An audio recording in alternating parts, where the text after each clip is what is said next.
जब पानी पर्ला पर्ला जस्तो हुन्थ्यो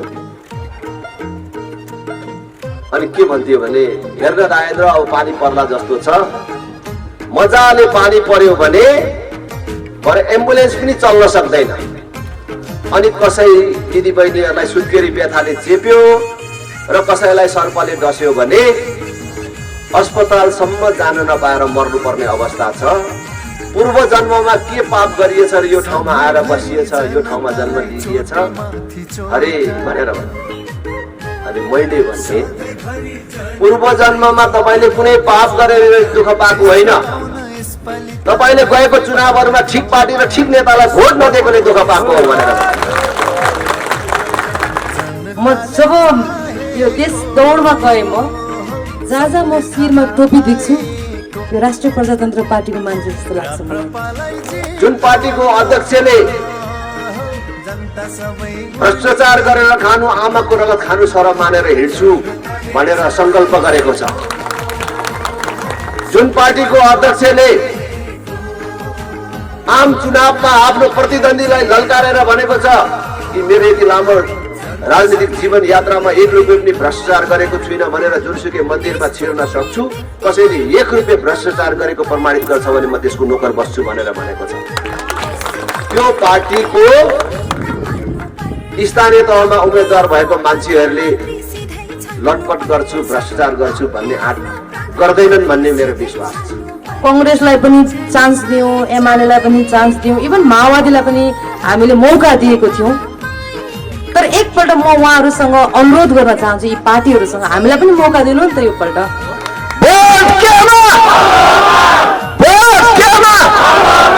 तपाईहरु सबलाई धेरै धेरै धन्यवाद। पापबाट मुक्त हुन चाहने हो भने योपल्ट ठूलो मौका छ हामी नेपाली जनतालाई। राष्ट्रिय प्रजातन्त्र पार्टीमा मतदान गरेर पाप धुने मौका आएको छ। के गर्नु पर्यो? तेल आयात घटाउनु पर्यो, इन्धन आयात घटाउनु पर्यो भनेर स्कुलहरु चाहिँ नि 1 दिन अरु बिदा बेसी थप्ने भनेर भन्छ। कति मूर्खहरुको हातमा देश परेको छ। गरिब जनताको छोराछोरीले पढ्ने स्कुलहरुमा कहाँ बस छ? कतिवटा बस छ? शहरका केही स्कुलहरुले बस कुदाएको देखेर बरु 1 दिन बिदा गर्यो भने थपिदियो भने यो बसहरु नकुद्दाखेरि त्यो बसमा लाउने तेल त किन्नु पर्दैन भन्ने कस्तो मूर्ख सोचाइ हो यहाँ। जनतासँग मत लिएर विजय भइसकेपछि तपाईले गरेको बाचा यदि पुर्याउनु भएन भने म पार्टी पनि भन्दिन, म मेरो पार्टीको भनौँ न विजय भएको सदस्य पनि ठान्दिन। म सिधै आउँछु, च्याप्प समात्छु, म जनताको काममा फ्याक्क फ्याल्दिन्छु, जनकारबाही गर्नु। यदि बोलेको पुगेन भने म सबै कुरा सहन सक्छु। म मेरो देशका दाजुभाइ दिदीबहिनी आमा बुवालाई झुट बोलेको मलाई मन पर्दैन। मेरो अपिल छ, मेरो अनुरोध छ, अब यिनै पार्टी यिनै नेतालाई देश जिम्मा लगाएर यिनीहरूलाई भोट दिएर गल्ती गर्नु हुँदैन। अब यिनै पार्टी यिनै नेताहरूलाई भोट दिनु भनेको आफ्नो मात्रै होइन, आफ्नो भावी सन्तति र देशको भविष्य समेत बर्बाद गर्ने काममा सहभागी हुनु र त्यो गल्ती अब हामी कसैले गर्नु हुँदैन। सबैलाई माया गर, सबैलाई सम्मान गर, चाहे त्यो दुश्मनै किन नहोस्। हाम्रो कोही कसैको दुश्मन छैन, परिस्थितिले त्यस्तो बनाएको। हाम्रा ठुला नेता र ठुला पार्टी भन्नेहरूको गलत क्रियाकलापको कारण विदेशीहरूको हस्तक्षेप बढेर गएको छ। हामीलाई बिहानको यो आफ्नो अमूल्य समय तपाईहरुले दिनुभएको छ। तपाईहरु सबैप्रति धन्यवाद व्यक्त गर्न चाहन्छु, आभार व्यक्त गर्न चाहन्छु र प्रभातकालीन अभिवादन पनि भन्न चाहन्छु। धेरै कुराहरू तपाईहरुले बुझ्नु भएको छ यो चोटी। आजकल सूचना र सञ्चारको सुविधामा विकास भएको छ। पहिले मान्छेलाई भेटेरै भन्नु पर्थ्यो, आम्ने सामने हुनु पर्थ्यो। तर अहिले म यहाँ बोल्दैछु, त्यो संसारको विभिन्न कुनाबाट प्रत्यक्ष प्रसारण मार्फत मानिसहरूले हेरिराख्नु भएको छ। अब के सत्य हो, के असत्य हो, के ठिक हो, के बेठिक हो, को के हो, हरेक मानिसलाई थाहा हुन सजिलो भएको छ र थाहा भइसकेको छ। र हाम्रो बारेमा पनि तपाईहरुले धेरै कुराहरू सुन्नु भएको छ, जान्नु भएको छ, थाहा पाउनु भएको छ। त्यसैले नै आजको बिहान यो समय दिइराख्नु भएको छ। र फेरि भन्छु, धेरै भन्नुपर्छ जस्तो लाग्दैन। हामी तपाईहरुलाई अपिल गर्न आएका छौं। खास गरी 2046 सालको राजनीतिक परिवर्तनपछि नेपालको राजनीतिमा केही सीमित राजनीतिक दलहरू र तिनका पनि सीमित नेताहरूले देशलाई बन्धक बनाएर राखेका छन्।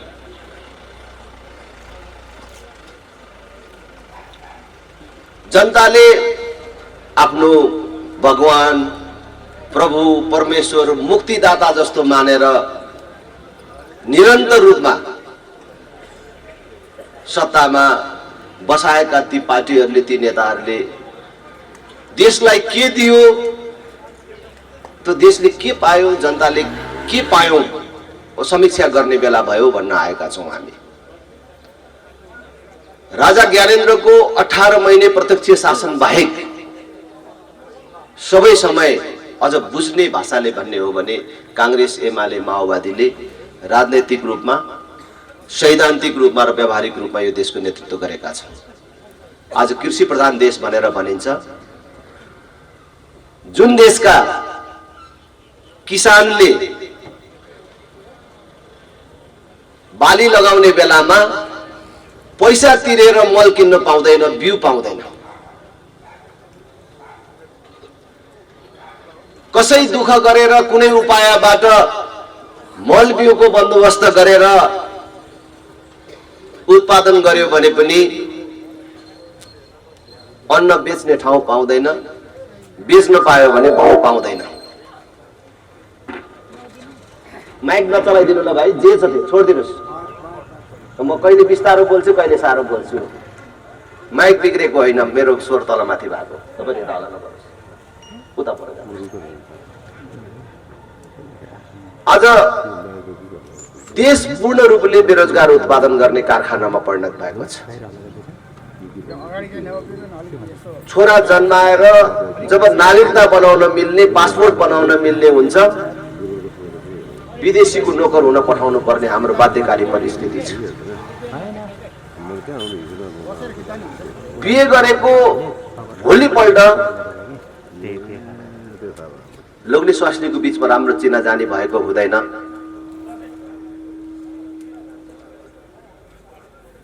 केवल परिवार पाल्नको लागि लोग्नेलाई हात हल्लाएर विदेश जान बिदा गर्नुपर्ने हाम्रो नियति छ। यसरी जाने कयौं छोराहरू, कयौं हाम्रो दिदीबहिनीका श्रीमानहरू पैसा कमाएर आउने कुरा त कता हो कता काठको बाकसमा प्याक भएर फर्किन्छन्। अब विकास निर्माणको अवस्था तपाईहरुले देख्नु भएकै छ कि यो 30 वर्षको अवधिमा हामी जस्तै संसारका अरु देशहरू कहाँबाट कहाँ पुगिसके। मानिसहरू चन्द्रमामा पुगेर आइसके, मंगल ग्रहमा बस्ती बसाउने कुरा गरिराखेका छन्। हामी यहीबाट काठमाडौँ जाने गाडी नपाएर, मोटर बाटो नपाएर छटपटाइराखेका छौं। एउटा गाउँबाट अर्को गाउँ जाने पुल नपाएर छटपटाइराखेका छौं। मैले अघि भने बाली लगाउने बेलामा एक बोरा युरियाको मल किन्न नपाएर छटपटाइराखेका छौं र आफ्नो भाग्यलाई दोष दिएर बसिराखेका छौं। यो त भयो। आज ती ठूला दलहरूको क्रियाकलापको कारण देशै रहन्छ कि रहँदैन जस्तो अवस्थामा पुगिसक्यो। वैदेशिक हस्तक्षेप यसरी बढेर गयो कि उनीहरूको चाहना होइन, हाम्रा ठूला नेता र ठूला पार्टी भन्नेहरूको गलत क्रियाकलापको कारण विदेशीहरूको हस्तक्षेप बढेर गएको छ। आज हामीले थाहा नपाउँदैमा उनीहरूको केटाकेटी व्यवहारको कारण नेपाल शक्ति राष्ट्रहरूको रणनीतिक प्रतिस्पर्धा स्थल बनेको छ। अर्थतन्त्रको हिसाबले देश कति कमजोर भइसकेको छ त्यो मैले भनिराख्नु पर्दैन। तपाईहरुले रेडियोमा सधैँ सुनिराख्नु भएको छ, टेलिभिजनमा देखिराख्नु भएको छ, पत्र पत्रिकामा देखिराख्नु भएको छ। हिजो राजाको पालामा 29 अरबमा रहेको राष्ट्रिय ऋण 5 वर्ष अगाडि अथवा 4 वर्ष भनौं, 4 वर्ष अगाडि केपी ओलीले सरकारको नेतृत्व गर्ने बेलासम्ममा 8 खरबमा पुगेको थियो। अहिले यो संघीयता कार्यान्वयन भएपछि यो 4-5 वर्षभित्रमा 17 खरबमा पुग्यो। म गणितको विद्यार्थी त होइन, तर भन्छन् कि यो हामी सबै नेपालीको टाउकोमा भाग लगायो भने प्रत्येक नेपालीको टाउकोमा 60,000 भन्दा बेसी ऋण पर्छ। यति धेरै ऋण मात्रै देशले बोकेको छैन। यो 5 वर्षभित्रमा करको दर र दायरा कुन ढंगले बढ्यो तपाईहरुलाई थाहा छ। 5 वर्ष अगाडि के कुरामा कर लाग्छ भनेर हामीले विचार गर्नु पर्थ्यो, तर आज के कुरामा चाहिँ कर लाग्दैन होला भनेर सोच्नु पर्ने अवस्था छ। कुन चीजमा कर लाग्दैन होला अहिले? अनि करको क्षेत्र मात्रै बढेको छैन, दर पनि बढ्यो। हिजो 17 रुपैयाँ तिर्नुपर्ने चीज आज 7,000 सम्म तिर्नुपर्ने भएको छ।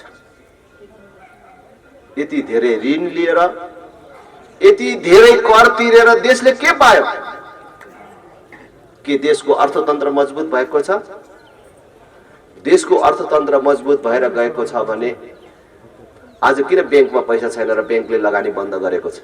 किन ठुल्ठुलो चेकहरू साटिन छोड्यो? आज कति निकम्माहरूको हातमा सरकार परेको रहेछ। अब विदेशी मुद्रा सञ्चिति घट्यो किनभने हामीले डिजेल, पेट्रोल, ग्यास लगायत हामीलाई जति अनिवार्य चीजहरू छन् त्यो ल्याउनको लागि, किन्नको लागि हामीले हाम्रो नेपाली नोट दिएर हुँदैन, डलरमा भुक्तानी गर्नुपर्छ। बैंकमा डलर चाहिन्छ।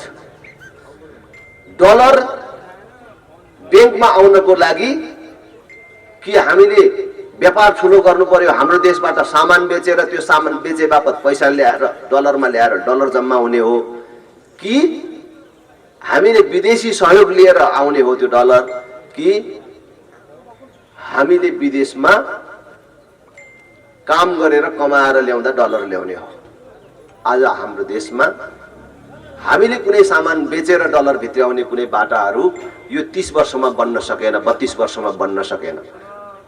हाम्रो डलर ल्याउने बाटो जम्मा अहिले हाम्रो भाइ छोराहरूको रगत पसिना बेचाइ, रेमिट्यान्स भन्छ नि, विप्रेसन।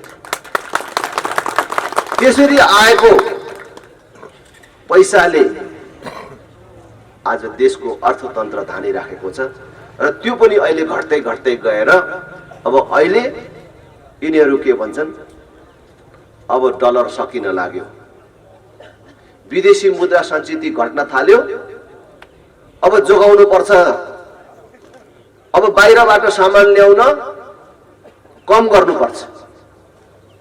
त्यो त राम्रो कुरा हो, तर त्यसको लागि के गर्नु पर्यो? तेल आयात घटाउनु पर्यो, इन्धन आयात घटाउनु पर्यो भनेर स्कुलहरू चाहिँ नि एक दिन अरु बिदा बेसी थप्ने भनेर भन्छ। कति मूर्खहरूको हातमा देश परेको छ ल।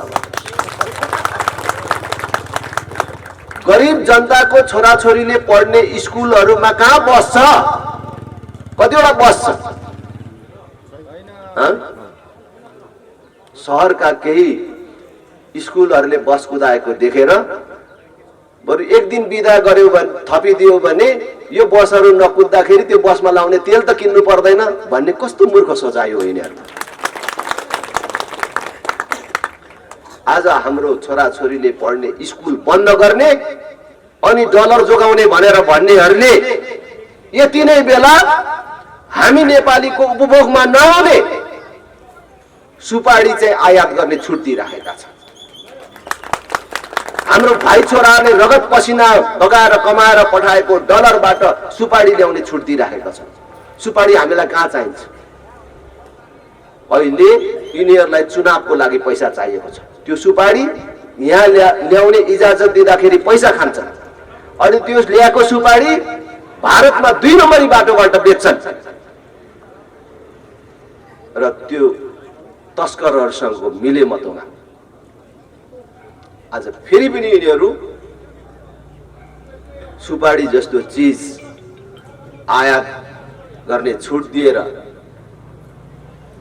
विदेशी मुद्रा सञ्चितलाई झन तल पार्ने, देशलाई झन कमजोर पार्ने बाटोतर्फ गइराखेका छन्। र यिनीहरूको यो क्रियाकलापले देश कुनै पनि बेला श्रीलङ्का हुन सक्ने खतरा देखिन थालेको छ। श्रीलङ्काको बारेमा धेरै कुरा भन्दिन, तपाईहरुले सबैले सञ्चार माध्यमहरुमा सुन्नु भएको छ। त्यहाँ कागज र मसी किन्ने पैसा नभएर विद्यार्थीहरूको परीक्षा रोकियो। त्यो खतरातर्फ हाम्रो देश पनि गइराखेको छ। त्यसकारण मेरो अपिल छ, मेरो अनुरोध छ, अब यिनै पार्टी यिनै नेतालाई देश जिम्मा लगाएर यिनीहरूलाई भोट दिएर गल्ती गर्नु हुँदैन। अब यिनै पार्टी यिनै नेताहरूलाई भोट दिनु भनेको आफू मात्रै होइन, आफ्नो भावी सन्तति र देशको भविष्य समेत बर्बाद गर्ने काममा सहभागी हुनु, र त्यो गल्ती अब हामी कसैले गर्नु हुँदैन। अब हामीलाई पर्खने हेर्ने सुविधा छैन। एकचोटि हेरौँ न त अझै भन्ने समय छैन। ढिलो हुन्छ, ढिलो हुन लाग्यो भनेर भन्न हामी आएका हौं। तपाईं कांग्रेसको, एमालेको, माओवादीको कोही साथीहरू हुनुहुन्छ भने पनि ल एकचोटि छातीमा हात राखेर आँखा चिम्म गरेर सोच्नुहोस् त, तपाईले नेता मानिराखेका मानिसहरू, तपाईले आफ्नो पार्टी मानिराखेको त्यो पार्टी र त्यो पार्टीका यी नेताहरूलाई कतिचोटि भोट दियो भने चाहिँ अब यो देश बन्छ होला त? ल भन्नुहोस् त, कति वर्ष थपिदियो, कति वर्ष मौका पायो भने चाहिँ यो देश बन्छ होला त? ल भन्नुहोस्। आज केवल राप्रपाका मान्छेहरूलाई होइन, कांग्रेस, एमाले, माओवादीका साथीहरूलाई सोध्छु, मलाई लाग्छ उहाँहरूलाई पनि अगाडि आएर मुखले भन्न नसके पनि रातमा त ऐठन हुँदो हो। जब मान्छे मध्यरातमा बिउजन छ, उसको मन मस्तिष्कमा सत्य कुराहरू आउन थाल्छ, आफूले गरेका गल्तीहरूको बारेमा समीक्षा हुन्छ। मैले अरू सभाहरूमा पनि भनेको छु, कहिलेकाहीँ म रिसाउँदिन, म सबैसँग राम्रो बोल्छु, राम्रो व्यवहार गर्छु भन्दा भन्दै पनि कहिलेकाहीँ कुनै त्यस्तो सन्दर्भ आइदिन्छ, कहिलेकाहीँ म कोही साथीभाइसँग झर्किन्छु, रिसाइदिन्छु। तर जब मध्यरातमा बिउजन्छु मलाई पश्चाताप महसुस हुन्छ। थट, आज त्यो मान्छेसँग म नरिसाएको भए पनि हुन्थ्यो, बेकार रिसाएँ त्यत्रो मान्छेको अगाडि, उसको बेहोरै त्यस्तो थियो, मैले याद नगरिदिएको भए हुन्थ्यो नि भन्ने जस्तो लाग्छ। भने यत्रो वर्षदेखि कांग्रेस, एमाले, माओवादीलाई भोट दिएर देश बर्बाद गर्ने काममा सहभागी भएको मान्छेलाई मध्यरातमा बिउजदा ऐठन हुँदैन होला त?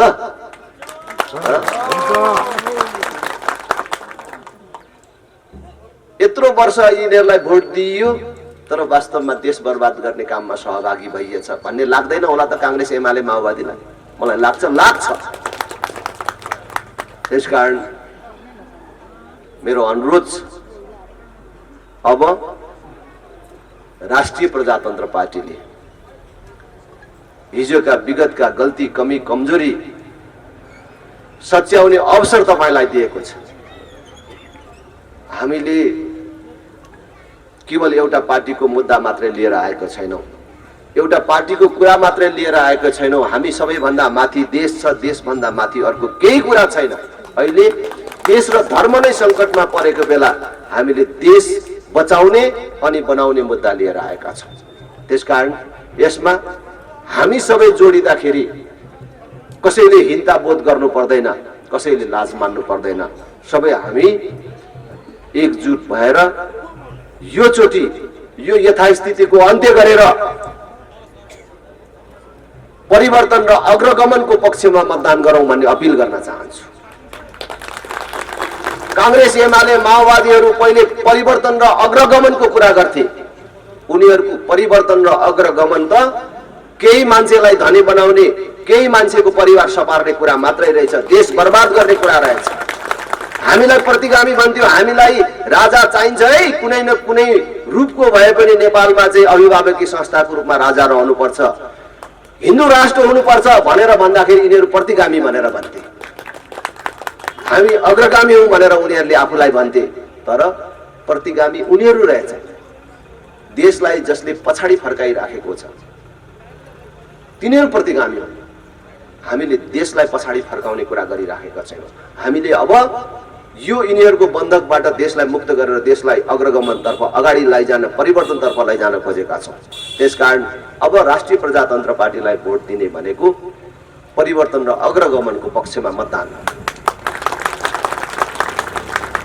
त्यसकारण म सबैलाई अपिल गर्न चाहन्छु, अनुरोध गर्न चाहन्छु, अब आउने चुनाव हामीले ठीक ढंगले यसको उपयोग गरौँ। जनता सार्वभौम सत्ताको मालिक भनेर भनिन्छ, जनता सार्वभौम छ, जनता भन्दा माथिल्लो ठुलो शक्ति अर्को केही छैन भनेर भनिन्छ। तर जनता कति बेला शक्तिशाली हुन्छ त? जनता सधैँ शक्तिशाली भइराख्ने भएको भए, 365 दिनै शक्तिशाली भइराख्ने भए, आफ्नो छोराछोरी एमए पास गरिसकेपछि किन एउटा औठा छाप नेताको घरमा चाकडी गर्न जान्छ?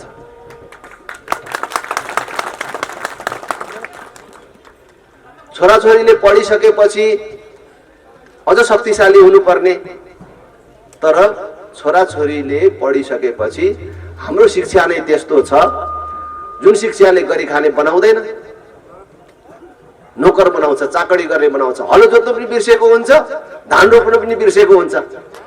अनि मेरो छोराछोरीले एमए पास गर्यो भनेर अनि गाउँमा आफूलाई मन नपरे पनि अब सत्तामा भएको पार्टीको नेता को छ, त्यो पढा लेखा होस् कि नहोस्, जान्ने होस् कि नहोस्, भ्रष्टै होस्, आफूलाई मनमा कुप्रति कुनै श्रद्धा नभए पनि गएर अनि नमस्कार हजुर, लो अस्ति जे भए पनि अब हामी तपाईकै हौ है, एउटा टिकट काट्नु पर्ने हो, टिकट पनि मेरो पनि काटिदिनुहोस्, अस्ति गल्ती भयो, अब म पनि तपाईकै पार्टीमा छु, लु मेरो छोराछोरीहरूले चाहिँ यसरी पास गरेका छन्, कतै चेपिदिनु पर्यो है भनेर सुरु गर्नुपर्छ। भनेपछि जनता कहाँ सधैँ मालिक छ? जनता मालिक एक दिन हुन्छ, त्यो भोटको दिन, जुन बेला हातमा एक हातमा मतपत्र एक हातमा स्वस्तिक छाप हुन्छ, त्यस बेला हो जनता चाहिँ संसारको सबभन्दा शक्तिशाली भएको दिन। छाप हालेपछि त्यो शक्ति हस्तान्तरण भयो, गयो, अर्कोलाई दिइयो। त तपाईले आफ्नो त्यो शक्ति अर्कालाई हस्तान्तरण गर्नुभन्दा अगाडि त 1000 चोटि सोच्नु पर्यो नि। तपाईले आफ्नै छोरालाई अंश दिनु त कति दिन आलताले गर्नुहुन्छ, दिनै पर्ने चीज दिनलाई त यसले बेची खान्छ कि जाँड खाएर सक्छ कि यसले थामी खान्छ कि खाँदैन भनेर 1000 चोटि सोच्नुहुन्छ भने भोट दिने भन्ने कुरा त त्यो भन्दा पनि ठुलो कुरा हो। र आजसम्म हामीले भोट चाहिँ कसरी दिँदै आयौं भने लय लयमा दियौं, त्यसको महत्त्वै बुझेनौं। झन् बेरोजगार छु भन्ने युवाहरूले त बर्बाद नै गर्दै आयौं। हामी त यतिजना गाउँमा केटाहरू छौं, हामीलाई जसले मोटरसाइकलमा फुल ट्याङ्की हालिदिन्छ त्यता कुदिन्छ भन्छ, कहाँ छाप्रो पसलमा लगेर 1 प्लेट बोइलरको पैसा तिर्दिन्छ त्यता दिने भनेर बुझ्छ। गाउँमा कोही नयाँ उम्मेदवार आयो, नयाँ योजना लिएर आयो, झोला मात्रै बोकेर आयो भने त यसले चिया खुवाउनु त सक्दैन, यसलाई चल्ली नेता मान्छ भनेर भन्छ। खुवाउन सक्नेलाई नेता मान्ने चलनमा हामी गयौँ। अनि जसले आफूलाई गरिब भन्छौँ, सुकुम्बासी भन्छौँ, समाजमा सबभन्दा दुःख पाएको वर्ग भनेर भन्छौँ, उनीहरू पनि भाँडिन्छौँ चुनाव पाएपछि। हामी गरिबलाई कसले हेर्छ? कसैले केही गर्ने होइन, जसलाई दिए पनि उही चोर हुन्, जसले अहिले हाताहाती ल्याउँछ त्यसैलाई दिइन्छ भनेर भन्छ। अनि अर्कोले त बुझ्छ यहाँ यति मान्छे रहेछन्, यसो गर्नुपर्ने रहेछ भनेर सानोतिनो यसो भोज भतेरको आयोजना गरिदिन्छ, हातमा यसो 500 नोट थमाइदिन्छ। हामीले नेताको हो पनि चिन्दैनौँ, पार्टी के हो पनि चिन्दैनौँ। एउटा गाउँको गल्लावल जस्तो भएर आउँछ, त्यसले भनेको भरमा, त्यसले बाँडेको भरमा, देखाएको चिन्हमा ठ्याप ठ्याप भोट हालेर छोडिदिन्छौँ। अनि 5 वर्ष फेरि भाग्यलाई सरापेर बस्छौँ। अरे पूर्व जन्ममा के पाप गरिएछ अरे यो दुःख पाइयो भन्दै बस्छौँ। अनि युवाहरू देशलाई सराप्छौँ। हामी कस्तो देशमा जन्मेछौँ? गरी खान नपाइने, अरबियनको नोकर हुन जानुपर्ने भनेर देशलाई सराप्छौँ। मेरो गाउँमा पनि त्यस्तो थियो पहिले। म मेरो निर्वाचन क्षेत्रको कुनै गाउँहरूमा जाँदाखेरि कहिलेकाहीँ, आजभन्दा 5 वर्ष अगाडि जब पानी पर्ला पर्ला जस्तो हुन्थ्यो, अनि के भन्थ्यो भने, हेर्न राजेन्द्र अब पानी पर्ला जस्तो छ, मजाले पानी पर्यो भने भरे एम्बुलेन्स पनि चल्न सक्दैन।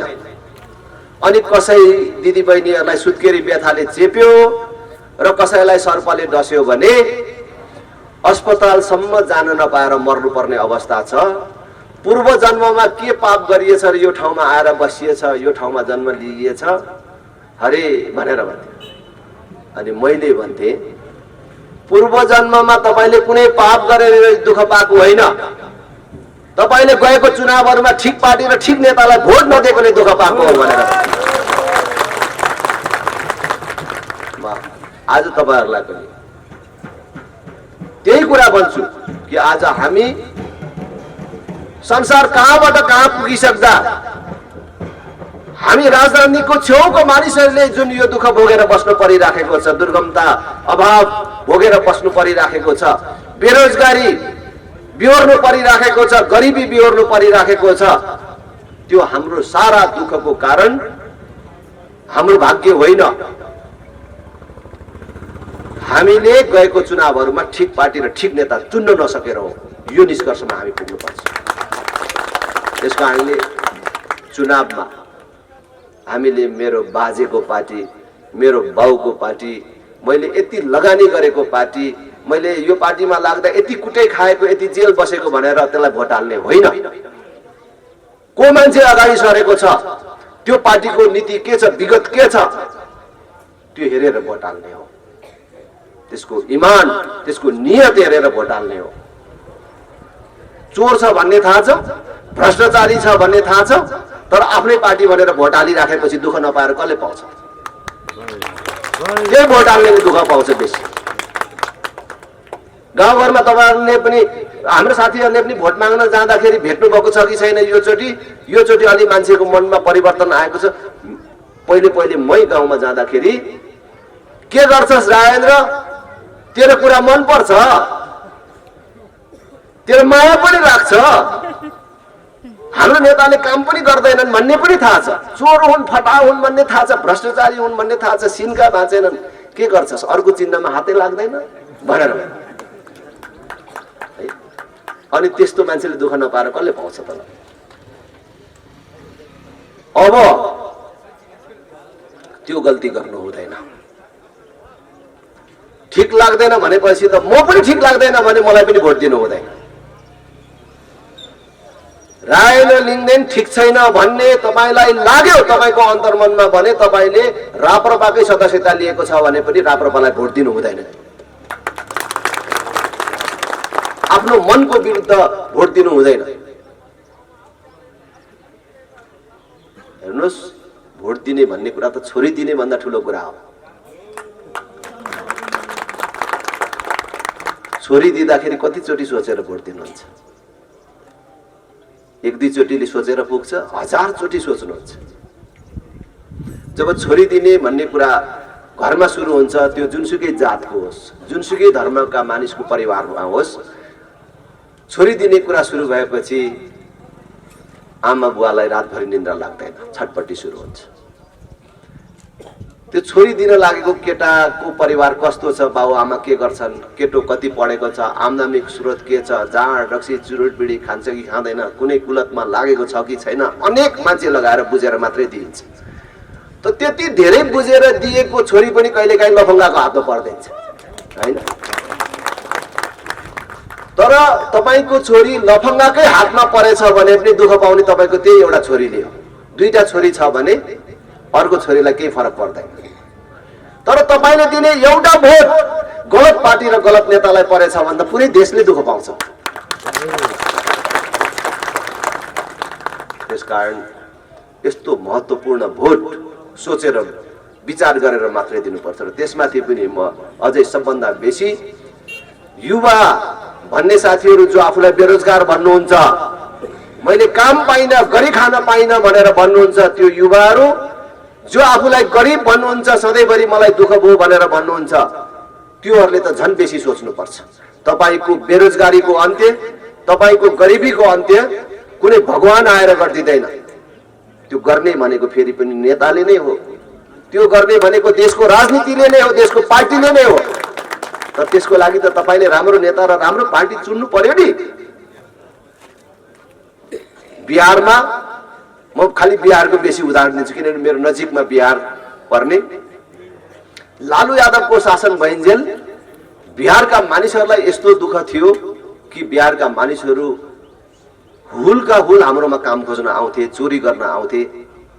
तर जब त्यहाँको जनताले लालु यादवको अन्त्य गरेर नीतीश कुमारलाई जिताए, एउटा मान्छे फेर्दाखेरि बिहार आज फेरियो। बिहारका मानिसहरू कोही पनि काम खोज्न नेपालमा आउँदैनन्, चोरी गर्न आउँदैनन्, बरु यताबाट जाने बेला भइसक्यो। एउटा मान्छे फेर्दा फरक पर्छ।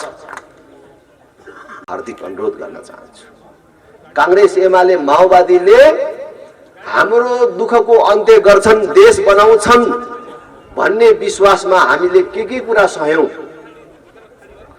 हामीले सनातनदेखि मान्दै आएको विश्वमा एकमात्र राष्ट्रको रूपमा चिनिएको हिन्दू राष्ट्रको पहिचान हामीले समाप्त गर्न तयार भयौं। नेपाली नाम र पहिचान दिने पृथ्वीनारायण शाहको वंशज, उनका उत्तराधिकारीको अभिभावकत्व गुमाउन हामी तयार भयौं। तर त्यति सबै सहेर पनि, त्यति सबै गुमाउन तयार भएर पनि आज देशले के पायो भनेको देशै नरहने अवस्थामा पुग्यो, देश असफल राष्ट्र हुने बिन्दुमा पुग्यो। त्यसकारण हामी अब सबैले आँट गर्नु पर्यो। अब नेपाललाई फेरि पनि अभिभावकीय संस्थाको रूपमा राष्ट्र संस्था आवश्यक रहेछ। नेपाल हिन्दू राष्ट्रै हुनुपर्ने रहेछ। हिन्दू राष्ट्र हुँदै नै हाम्रो गौरवको रक्षा हुने रहेछ। यी दुईको पुनर्स्थापना गरेर ऋण काटेर पाल्नुपर्ने यो संघीयताको खारेजी गरेर देशमा सुशासन र समृद्धि कायम गर्नको लागि अब राष्ट्रिय प्रजातन्त्र पार्टीको मार्गचित्रबाट अब देशलाई अगाडि बढाउनको लागि अब राष्ट्रिय प्रजातन्त्र पार्टीलाई यो देशको जिम्मा दिनुभन्दा अर्को विकल्प छैन भन्ने निष्कर्षमा पुगेर अब हामी त्यही ढङ्गले अगाडि बढ्न जरुरी छ। हामीले अहिले तत्काललाई स्थानीय तहको निर्वाचनलाई लक्षित गरेर स्थानीय तहको निर्वाचनमा राप्रपाले जित्यो भने गर्ने केही कामका प्रतिबद्धताहरू हामीले हाम्रो प्रतिबद्धता पत्र मार्फत सार्वजनिक गरेका छौं। अघि साथीहरूले पनि त्यसका सार संक्षेपहरू भन्नुभयो। हामीले चुनाव जित्ने स्थानीय तहमा 12 कक्षासम्म पूर्ण रूपले निशुल्क हुन्छ। हाम्रो अनुभवबाट हामी के निष्कर्षमा पुगेका छौं भने सबै विकासको मूल चाहिँ शिक्षा रहेछ। जबसम्म शिक्षामा सुधार र विकास हुँदैन, जबसम्म शिक्षा गरिखाने शिक्षा हुँदैन, जबसम्म शिक्षा सर्वसुलभ सबैका लागि हुँदैन, तबसम्म हामीले गर्ने अरु कुनै पनि विकास त्यसले पूर्णता प्राप्त नगर्ने रहेछ। त्यसकारण शिक्षामा पहिलो प्राथमिकता दिने भनेर हामीले भनेका छौं। हामीले चुनाव जित्ने सबै विद्यालयमा भनौं 12 कक्षासम्म निशुल्क हुने मात्र होइन, सबै विद्यालयमा कम्प्युटर शिक्षा अनिवार्य गर्छौं। सबै बाल कक्षाको स्तरोन्नति गर्छौं र जीवन उपयोगी पाठ्यक्रमहरूको समेत निर्माण गरेर हामीले अगाडि लैजान्छौं। सबै स्थानीय तहमा एउटा स्थायी तालिम केन्द्रको स्थापना गर्छौं। मेरो उम्मेदवार साथीहरूले पनि याद गर्नुहोला, त्यो तालिम केन्द्रमा लोक सेवाको तयारी कक्षादेखि लिएर गाउँमा बेरोजगार र सिप विहीन जति युवाहरू हुन्छन् उनीहरू सबैलाई वर्षैभरि सिपमूलक तालिमहरूको व्यवस्था मिलाउँछौं। त्यसरी तालिम लिएका युवाहरूलाई रोजगारसँग जोड्ने छुट्टै संयन्त्रको निर्माण गर्छौं। त्यसरी सिप सिकेका युवाहरूले आफूले सिकेको सिपको आधारमा आफ्नै पालिकाभित्र कुनै उद्यम गर्न चाह्यो भने उसलाई सस्तो ब्याज दरमा बिना धितोमा ऋण दिने व्यवस्था पनि हामीले मिलाउँछौं। आधारभूत स्वास्थ्य सेवा निशुल्क गर्छौं र हामीले चुनाव जितेको पालिका अन्तर्गतका कुनै पनि नागरिकले अस्पतालको मुख देख्न नपाएर मर्यो रे भन्ने कुरा कसैको कानले सुन्न नपर्ने व्यवस्था मिलाउँछ। कृषिमा दिँदै आएको अनुदान कार्यकर्ता पोस्नेमा होइन, सिधै कृषककोमा पुग्ने व्यवस्था मिलाउँछ। कृषिलाई उच्च प्राथमिकता दिन्छौं। पूर्वाधार विकासको हिसाबले हाम्रो बाटो खाल्टाखुल्टी पर्यो, बर्खामा एम्बुलेन्स नचल्ने भयो भनेर कसैले गुनासो गर्नु नपर्ने व्यवस्था मिलाउँछौं। हामी महिला, बालबालिका, फरक क्षमता भएका नागरिक र ज्येष्ठ नागरिकहरूको विशेष सुविधाको व्यवस्था मिलाउँछौं। ज्येष्ठ नागरिक, फरक क्षमता भएका नागरिकहरूले प्राप्त गर्दै गरेका सेवा सुविधालाई घर दैलोमै पुग्ने व्यवस्था मिलाउँछौं। र अघि कति महिना 6 महिना कि कति भन्दै हुन्थ्यो हाम्रो वार्ड अध्यक्षको उम्मेदवारले, हामीले प्रत्येक महिना सुन्नु होला, महिनाको एकचोटि हाम्रो बाबै आमैलाई घरमै गएर स्वास्थ्य परीक्षण गर्ने व्यवस्था पनि मिलाउँछ।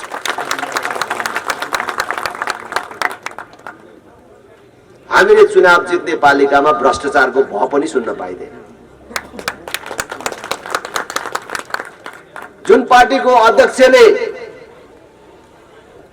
भ्रष्टाचार गरेर खानु, आमाको रगत खानु सरम मानेर हिँड्छु भनेर संकल्प गरेको छ, जुन पार्टीको अध्यक्षले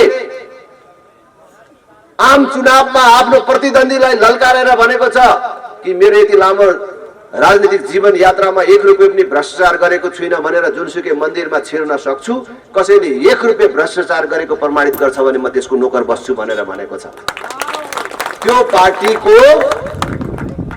स्थानीय तहमा उम्मेदवार भएको मान्छेहरूले लटपट गर्छु, भ्रष्टाचार गर्छु भन्ने आँट गर्दैनन् भन्ने मेरो विश्वास छ।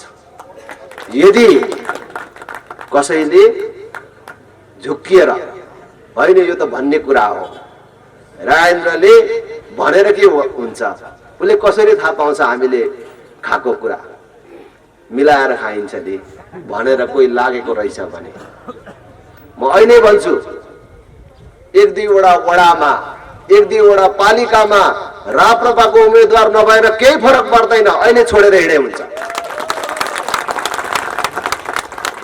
ओहो यहाँ त खान नपाइने रहेछ राप्रपामा त, म कहाँ उठ्न सक्छु भनेर छोड्नु परेन। किनभने अब त्यसो भन्दा त फेरि मान्छेले थाहा पाउने भयो, यसले खान नपाउने भयो अनि छोडेको अरे भन्छ होइन।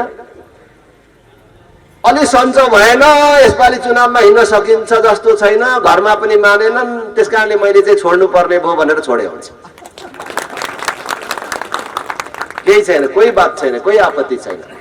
तर भ्रष्टाचारीलाई अथवा राप्रपाबाट चुनाव जितेर भ्रष्टाचार गरेर कमाउँछु भन्नेलाई राप्रपामा स्थान छैन।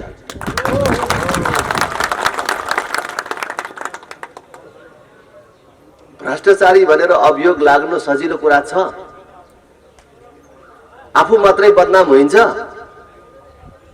भोलि अलिकति मात्रै गन्ध पाएपछि राप्रपाले हाम्रो फल्ना गाउँपालिका नगरपालिकाको फल्ना सदस्य अध्यक्ष अथवा फल्ना पदको मान्छे फलानु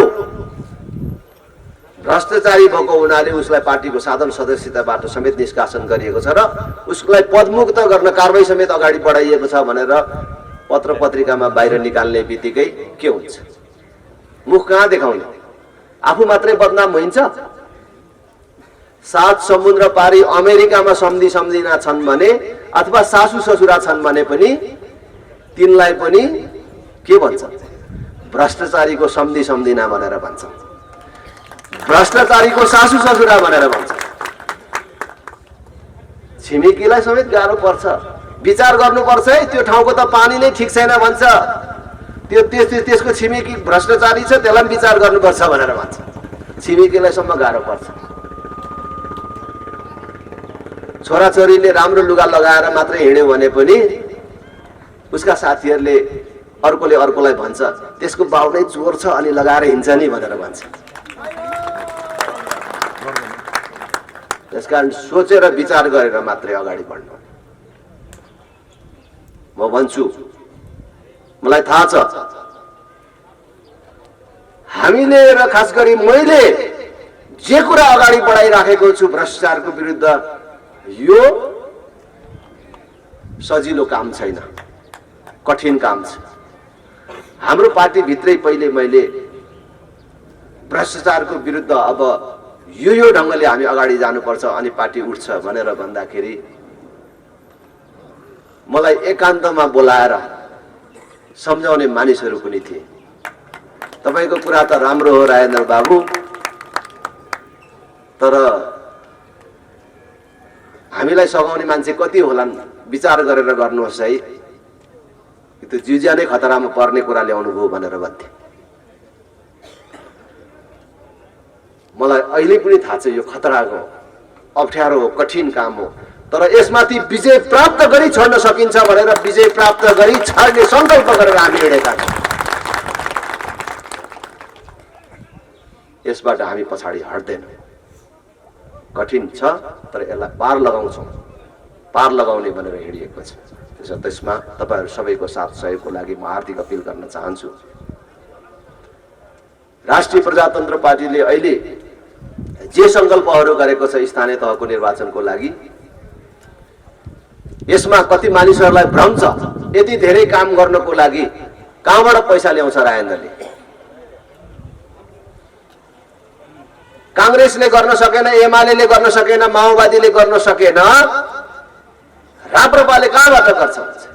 राप्रपाले गएको स्थानीय तहको निर्वाचनमा कचन कवल र हल्दीबारी भन्ने गाउँहरू मेरो निर्वाचन क्षेत्रका 2टा गाउँमा चुनाव जितेको छ। त्यो ठाउँमा अहिले पनि हामीले 12 कक्षासम्म निशुल्क चलाइराखेका छौँ। सबै विद्यालयमा कम्प्युटर शिक्षा अनिवार्य छ। हामीलाई कसैले छुट्टै पैसा दिएको छैन। त्यहाँ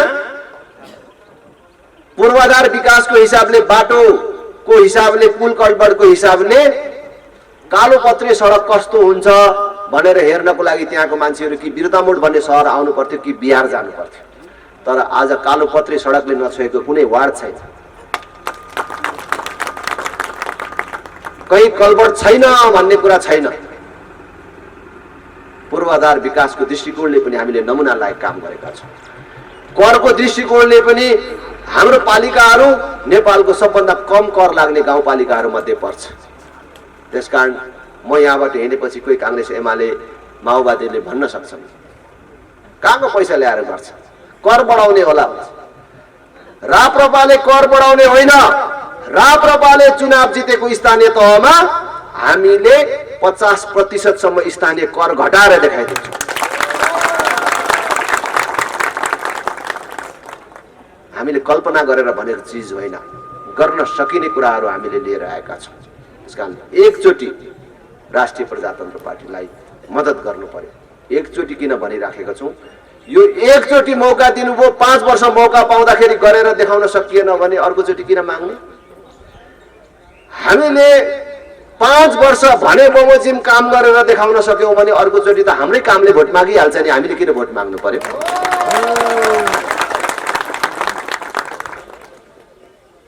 अहिले हाम्रो क्षेत्रतिर म भोट माग्न त्यति हिँडेको छुइनँ। मैले मेरो क्षेत्रमा भनेको थिएँ एकचोटि दिनुहोस् हामीलाई, अर्कोचोटि हाम्रो कामले भोट माग्छ भनेर। अहिले म त हिँडेकै छुइनँ, खालि अहिले त्यहाँ फेरि माग आइरहेको छ। होइन एकचोटि त आउनु पर्यो नि त, ल है यिनीहरूलाई देऊ है त भन्नु पर्यो नि भन्दैछ। अब जानु पर्नेछ, हाम्रो कामले त्यहाँ भोट मागिराखेको छ। हामीले जितेको ठाउँमा होइन, हारेको ठाउँमा हाम्रो कामले भोट मागिराखेको छ। त्यहाँका मान्छे के भन्दैछन्, हामी त 5 वर्ष पछाडि पर्यौं राप्रपालाई नजिताएर।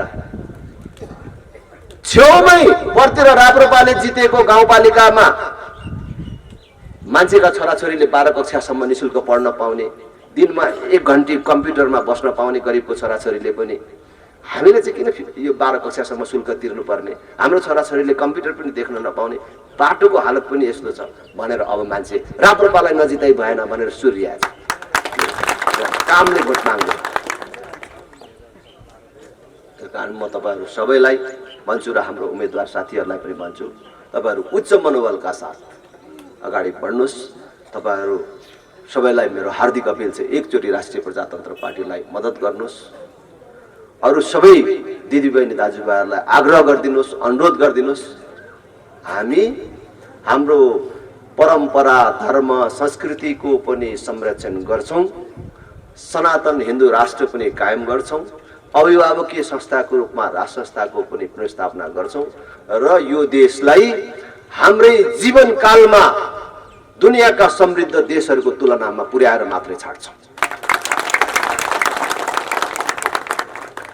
एकचोटि राष्ट्रिय प्रजातन्त्र पार्टीलाई मद्दत गर्नुस्। तपाईहरु सबलाई धेरै धेरै धन्यवाद दिन चाहन्छु र तपाईहरु सबसँग बिदा हुनुभन्दा अगाडि अब यो झरासीमा तपाईहरुलाई पनि बोल्न लगाएर मात्रै फिर्ता हुँ भन्ने मन छ। मैले यत्रो लामो आफ्नो कुरा भने, तपाईहरुसँग पनि एउटा प्रश्नको जवाफ लिएर जान चाहन्छु। म सोधौं होइन त?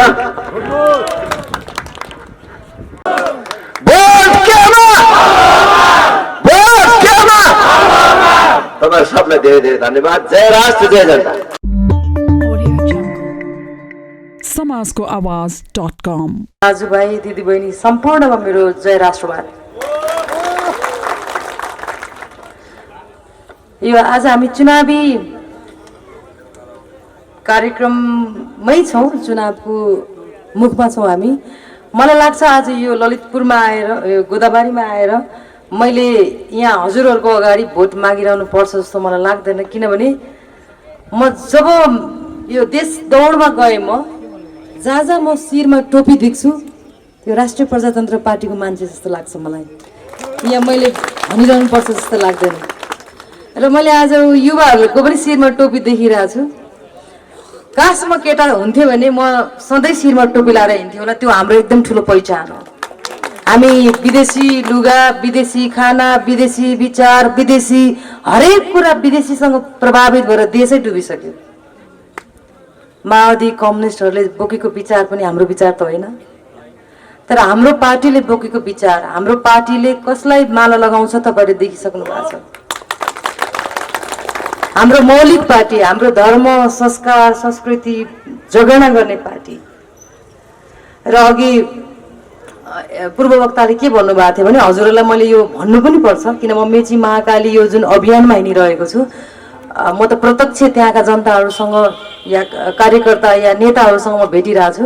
हाम्रो पार्टीको राष्ट्रिय प्रजातन्त्र पार्टीको जुन जनलहर, जुन आकर्षण छ, त्यो तपाईँहरूले मतदान दिँदा जस्तो कोही अन्य पार्टीप्रति विचार राखेको व्यक्तिहरू हुनुहुन्छ भने पनि यसपालि हाम्रो पार्टीलाई मत दिनु भएन भने पछुताउनु हुनेछ, त्यो मेरो विश्वास हो। र म राष्ट्रिय प्रजातन्त्र पार्टीमा विगत 7-8 वर्षदेखि हुँदाखेरि जुन एउटा ऊर्जा र उमङ्ग त्यतिखेर मैले देख्दिनँ थिएँ र अहिले देखिरहेको छु। हाम्रो पार्टीभित्र 101 नेता आउनुहुँदो रहेछ, एनर्जी, त्यो बोल्ने, भाषण गर्ने शैली मैले त देख्दिनँ थिएँ। पहिला मैले एकजना मात्रै देख्थेँ, राजना लिङ्गदेल, त्यो बेलामा पनि। अनि यो एउटै मात्रै मान्छे छ कि क्या यो पार्टीमा जस्तो लाग्थ्यो त्यो बेला पनि। तर राजना लिङ्गदेल अगाडि आएपछि, अध्यक्ष भइसकेपछि एउटा असल नेतृत्वले कति मान्छेलाई प्रभावित पार्छ भन्ने कुरा आज छर्लङ्ग भएको छ। मैले अहिले देखेँ हाम्रो वडा अध्यक्षमा लड्ने यति 26 वर्षको युवा हुनुहुन्छ, उहाँको भाषण देखेँ। मैले अहिले रन्जिताको भाषण देखेँ, हाम्रो मेयर लड्नेवालाको भाषण देखेँ। तपाईँलाई थाहा छ, एउटा नेतृत्वले असल नेतृत्व भयो भने, असल नेता भयो भने देश बन्छ भन्ने कुरा आज मैले मञ्चबाट पनि अनुभूत गरेँ। र सिङ्गो राष्ट्रले, युवा पुस्ताले, महिला दिदीबहिनीले, बढी महिला दिदीबहिनीहरूसँग मेरो साक्षात्कार हुन्छ, सबैजनाले र अर्को पार्टीको मान्छेले पनि, अरू पार्टीका, काङ्ग्रेसका, एमालेका, माओवादीका पार्टीका सदस्यहरू पनि मेरो मित्र हुनुहुन्छ, उहाँहरू पनि म सम्मान गर्छु उहाँहरूलाई पनि। उहाँहरूले पनि मलाई के वचन दिनुभएको छ भने योपल्ट राजना लिङ्गदेलको पार्टी, अहिले राप्रपा पार्टी भन्दा पनि राजना लिङ्गदेलको पार्टीलाई हामी मतदान गर्छौँ भन्नुभएको छ। मैले भन्दै हुन्छ यो कुरा कुनै आमसभा भन्दा भन्दै हुन्छ भनेको छ। किन अरे भने हामीले यत्रो वर्ष काङ्ग्रेसलाई पनि चान्स दियौँ, एमालेलाई पनि चान्स दियौँ, इभन माओवादीलाई पनि हामीले मौका दिएको थियौँ। तर एकपल्ट म उहाँहरूसँग अनुरोध गर्न चाहन्छु, यी पार्टीहरूसँग हामीलाई पनि मौका दिनु नि त। योपल्ट हामीले मौका दियौँ, तपाईँहरूले गर्न सक्नु भएन, हामीलाई मौका दिनु, हामी गरेर देखाउँछौँ। यदि गरेनौँ भने फेरि यसै गरी मञ्चमा हामीलाई आलोचना गर्नुहोस्। तर म एउटा यस्तो नेतृत्वको साथमा छु, हामी राजेन्द्र लिङ्गदेल जस्तो नेताको साथमा रहेर मैले के अनुभव गरेँ, यत्रो देश दौडमा गरेर के अनुभूत गरेँ भने राजेन्द्र लिङ्गदेल हाम्रो अध्यक्षले भाषण गर्नुहुन्न, भाषणको व्यापार गर्न उहाँलाई आउँदैन रहेछ। त्यसकारण पनि म उहाँको साथमा छु। यहाँ त भाषणको व्यापार गरेर विभिन्न मान्छेलाई विभिन्न कालखण्डमा नेपाली जनतालाई मूर्ख बनाइएको थियो। हामी आफै पनि धेरैपल्ट मूर्ख भयौँ, तर अब मूर्ख बन्ने दिन गयो। नेपाली जनता परिवर्तनको पक्षधरमा छन् भन्ने कुरा यसपालि मैले महसुस गरेको छु। म त नेताहरूलाई मात्र गाली गर्दिनँ नि, नेपाली जनताको मतदान दिने हात पनि दोषी छ नि। त्यो दोष, त्यो पाप मेटाउने हो भने, पापबाट मुक्त हुन चाहने हो भने योपल्ट ठुलो मौका छ हामी नेपाली जनतालाई। राष्ट्रिय प्रजातन्त्र पार्टीमा मतदान गरेर पाप धुने मौका आएको छ र मलाई विश्वास छ नेपाली जनताले योपल्ट सो विवेक प्रयोग गरेर चेतनाले धेरै माथि उठेको देख्छु। सामाजिक सञ्जालमा मात्रै रणभूलमा नपर्नुहोस्। म आफै पनि युवा भएको हिसाबले सामाजिक सञ्जालका सबै कुराहरू सत्य नहुन सक्छन्।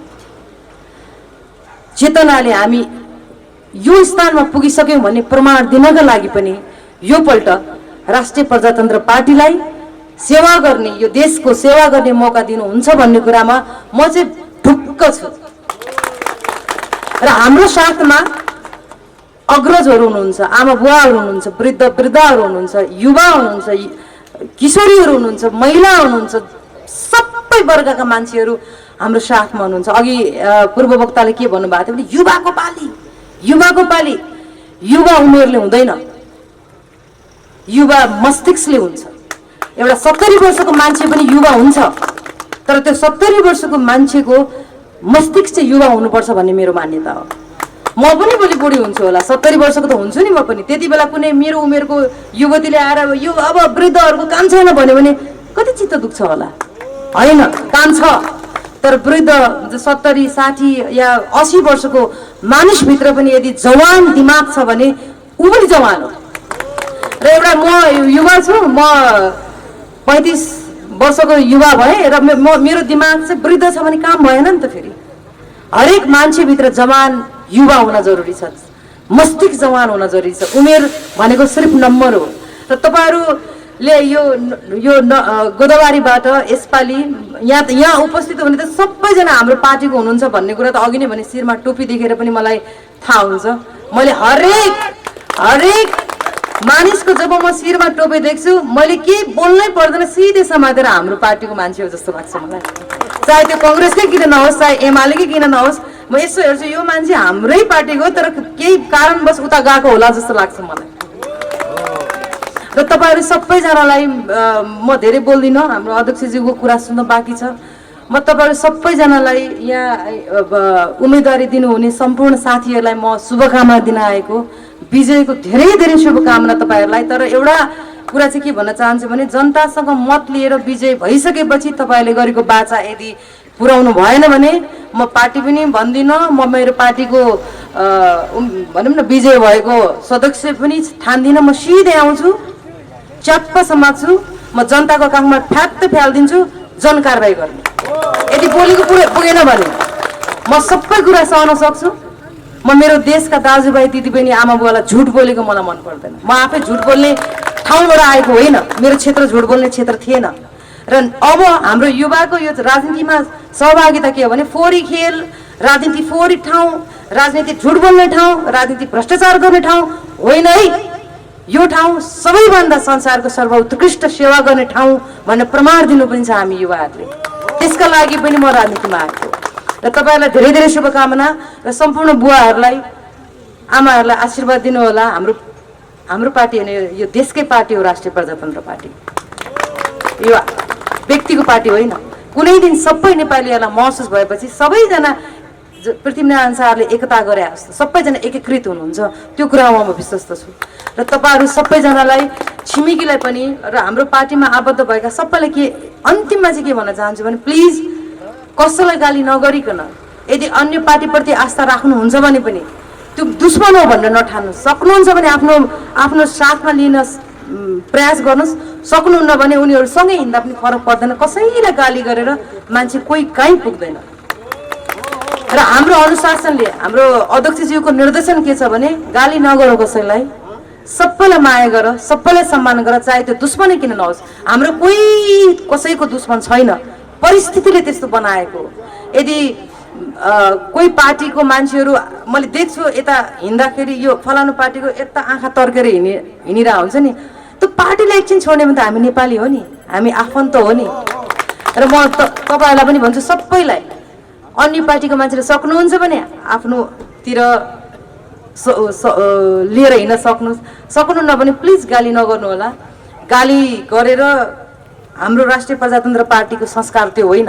हामी अनुशासित पार्टी हो, हामी इमान्दारिता, हामी धेरै कुरामा, धर्ममा, हामी संस्कारमा विश्वास गर्ने पार्टी भएको भएर हामीले बरु झगडा गरेको ठाउँमा मिलाउने हो, तर झगडा पनि गर्ने होइन। यो माथि गयो, यो अगाडि बढ्यो भन्ने प्रकारको ईर्ष्या पनि राख्ने होइन। धार्मिक पनि पार्टी हो नि त हाम्रो। त्यसकारण धर्म नछोडिकन सबैलाई माया गरेर सबैलाई समेटेर अगाडि बढ्नु होला भन्ने मेरो शुभकामना सहित तपाईँहरू समक्ष बिदा लिन्छु। नमस्कार। जय देश, जय जनता, जय राष्ट्रवादी। समाजको आवाज.com